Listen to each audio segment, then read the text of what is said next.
Hey, Eagle fans, I'm Thomas Mod. Welcome into Philadelphia Eagles Now. It is a Thursday, and we keep rolling out videos here on the channel, and we're going to get into some wild trade ideas. There's a Bleacher Report article that's out that gives you 3-4 players Philadelphia could, make a crazy pitch to and possibly trade to bring over to bolster the roster. Will they actually make these moves? How likely are they? We'll dive into that coming up here in just a couple minutes. First, of course, make sure you guys are subscribed. That way you can, of course, interact in the comment section and be a part of every single video. Drop a like down below. We are trying to get you guys to really enjoy the channel. Be interactive with the channel as I try and answer questions down below. We do mailbag videos happening later on this week. It's a fun channel to interact with, so go down below and subscribe. All right, so let's get into the kind of the weeds of this video. So this is not, 3 big rumors that are reportedly out there. The Eagles are going to trade for these players. No, this is Bleacher Report, who is, of course, trying to stir the pot a little bit with a list of some wild trade ideas in terms of players and positions Philadelphia could trade for. Now, they could do this. There's no reason why they couldn't. They have draft capital next year. The cap is obviously, a myth, as we've talked about here on the channel. There's no reason why they couldn't do that, but I'm just a little hesitant in terms of these actually being legitimately happening in Philadelphia, just because Philadelphia's already had a crazy offseason. They've already done some wild stuff and made a bunch of moves and additions, and so is there one more left in the tank? Maybe, maybe not, but I'll dive into some of the ones that make more sense than the others on today's video. And again, if they make these trades, we'll cover it all here on the channel. And I don't think that these are so far-fetched. It's not like Bleacher Report is saying, oh, well, they should trade for Davante Adams or they should trade for Tom Brady. It's not. It's reasonable players who would fit some positions of need. It would just be, kind of a weird and wild trade as we get closer to the start of the season. You'd expect these things to go down pre-draft versus post-draft, but you never know, and so let's give you some names about, maybe dream about what could potentially happen in the future for the Eagles. Add break pin comment down below if you could trade for any player in the NFL. Get wild on me here, right? This is a wild video, crazy video, a lot of hypotheticals in today's video. If you could trade for any player to add to the Eagles right now in the NFL, who would it be? Literally any player active right now in the NFL, go down below and let me know who that is.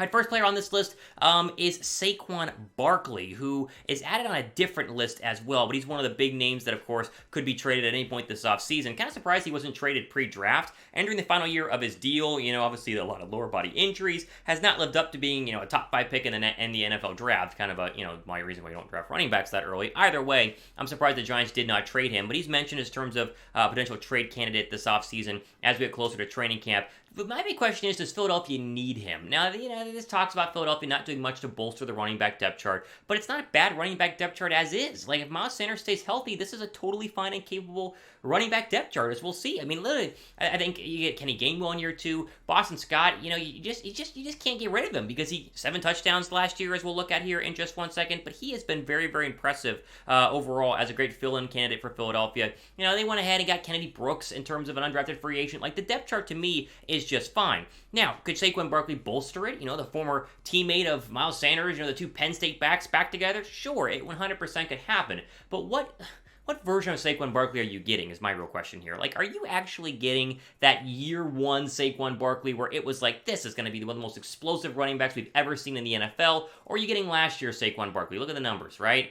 He's not terrible. He's not fully washed up, but you can make the case that he's no longer what he was. Not even close to what he was, and there are cheaper and younger backs out there entering a final year of his contract, and so he's going to maybe play the best that he's played because he wants to get a new deal. At least that's his hope, I would say. At least I would assume.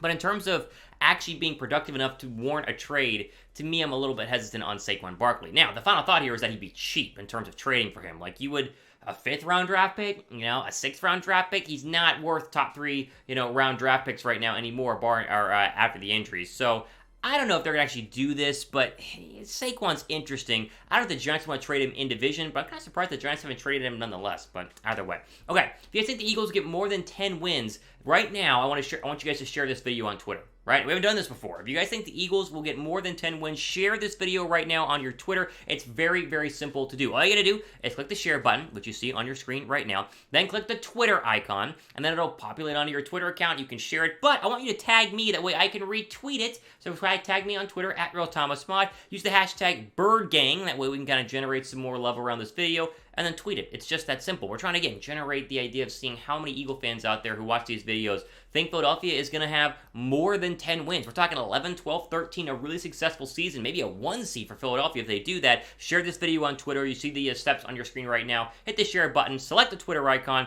tag me, @RealThomasMott, because you should follow me and tag me anyway, and then use the hashtag BirdGang, click tweet, and then send it away. I'll retweet those as I see them today on Twitter. All right, Bleacher Report has a great idea here, or at least they think, in terms of Laviska Shenault. Now, this was a possible pre-draft trade idea when Philadelphia was trying to find that number 3, number 4 wide receiver way before the A.J. Brown deal was even suggested. And so it makes the case, Shenault struggling a little bit with the Jaguars, a lot of untapped potential, maybe he gets a fresh start, blah, blah, blah. My thought is, do you really need another wide receiver? We just talked about how the running back depth chart is pretty full. The wide receiver depth chart, as we'll see, it's also kind of full. Like, I think Shenault's a good player, and I think Shenault, in the right system and the right offense, maybe he's going to be great in his own Jaguar offense this year with, of course, Doug Peterson, Eagles' former head coach, figuring things out with Trevor Lawrence, but I just don't know where he would fit, right? Because the wild card is Quez Watkins right now in terms of being the number 3 wide receiver. He plays like he did last year. He's your surefire, sure-cut number 3 wide receiver. There's no argument, no debate there. Zach Pascal is going to be your 4, and then you have kind of this cluster at the bottom who's going to even make the roster, which includes Jalen Reagor. But then, what happens if Reagor plays well this year, right? I've always said that there's a potential he could play well this year. I've said that the past 3 years, but what if he does play well this year? Then where does Shenault go ahead and kind of fit into this offense, right? And that's, again, another issue with this trade. Would he be expensive? No. Would he make sense in terms of maybe being better than some of the other receivers on this team? Sure, but he's not going to be a 2. He's not going to be a 1. You have Brown and Devontae Smith for that, and so where does he fall in from 3 to 6? That's the real question, and so I'm confident with where we're at right now. Now, if Reagor plays well this year, this offense could be, stunningly good. If they have 3 elite wide receivers, although, again, I don't think Jalen Reagor is going to do that, but I'm just saying if he were to, which would be like a really nice thing, then this could be a really, really good team. What's your confidence level right now in terms of Reagor, right? Do you have any confidence with him going into this next season? Like, scale of 1 to 10. 1 being like 0 confidence, 10 being like a ton of confidence. How much confidence do you have in Jalen Reagor? Let me know down below right now. Now, I've mentioned that I don't think these trades are going to happen. I think these are kind of more pipe dreams, as we'll see. There's one player we'll get to in a little bit who I think has the highest chance, save the best for last, if you will. But if they do make a trade, we'll cover it here on the channel, so go down below and be sure to subscribe, as we always make that call in each and every video. All right, number 2 is Kareem Hunt. This is another Bleacher Report one from the Bleacher Report article. Very similar thought process to the Saquon Barkley discussion, adding another running back to the depth chart. But I went through the numbers, and I don't know if Hunt makes a ton of sense, right? And I think Hunt's a good player. Look at his numbers from last year, just in terms of carries, also good out of the backfield. But 78 carries, 386, 5 touchdowns, 4.9 yards per rush. And you say, okay, it's not a bad number 2 or number 3 option, sure. But then you put up Boston Scott's numbers from 2021, and he had a couple more carries, 87 carries. He had 379 yards. He had 2 more touchdowns and slightly less yards per rush. It's like, wait, it's the same player. So why would you trade for Kareem Hunt when you made a purpose to bring back Boston Scott, a guy who likes Philadelphia, undrafted free agent, really great fill-in guy? I think is the least likely one in terms of Kareem Hunt. I think I'd rather get Saquon Barkley because the boom potential is a lot higher. If he's healthy, maybe he's a lot better. But right now, Kareem Hunt is just Boston Scott who plays for the Browns, and so I'm not big on trading for anyone in terms of, or I should say, in terms of Kareem Hunt. Shout out your city. Where are you guys watching from? I am in the gloomy state of Atlanta right now. Memorial Day coming up here this weekend. You got travel plans? Where are you guys watching from? Shout out your city down below in the comment section right now. Okay, this is the player that we've talked about a lot on the channel, and it also makes Bleacher Report's list. Jessie Bates, right? This is the most likely crazy trade candidate that is out there, the safety from the Cincinnati Bengals. There's no arguing how great Jessie Bates is. I understand why he wants a new contract, just took his team to the Super Bowl.